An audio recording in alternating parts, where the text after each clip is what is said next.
অবচ্ছেদ্যা করে রাজকীয় খাবার না খাইয়ে কেউ যদি ভালোবেসে একটু আলু সেদ্ধ ভাতও দেয়, তারই এক বিশাল শান্তি পাওয়া যায়, এক বিরাট পরিতৃপ্তি সেখানে মেটে, তাই না?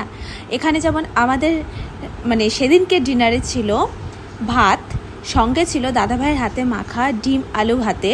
অনেক দিন বাদে সেই আলু ভাতে খেলাম। বিয়ের প্রথমে এসে যখন দাদাভাই বাড়িতে আসতো, মা, আমি আমার শাশুড়ি মা, আমি, দাদাভাই, আমার স্বামী, তখন আমার মেয়ে হয়নি, একসাথে বসে খেতাম। আর দাদাভাই ঠিক এইভাবে আলু ভাতে মাখতো। আর বাবা খেতো না, আমার শ্বশুরমশাই, উনি রুটি খেতেন রাতে। তো আমরা সবাই মিলে বসে অনেক রাত্রির অবধি ডিনার করতাম আর গল্প করতাম।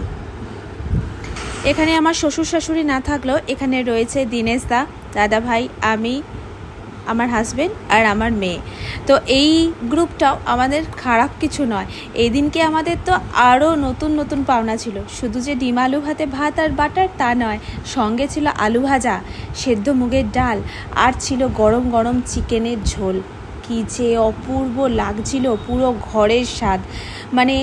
ঘরে রান্না করে আমরা যখন সামান্য মশলা দিয়েও যে রান্না খাই, সে স্বাদের কিন্তু আলাদাই পরিতৃপ্তি পাওয়া যায়, এটা আমরা সকলেই জানি। কিন্তু কোনো দূরে কোথাও গিয়ে যদি একদম ঘরের মতো রান্নার খাবার যদি পাওয়া যায়, তাহলে কিন্তু তার যে শান্তিটা, সেটা কিন্তু বলে বোঝানো যাবে না।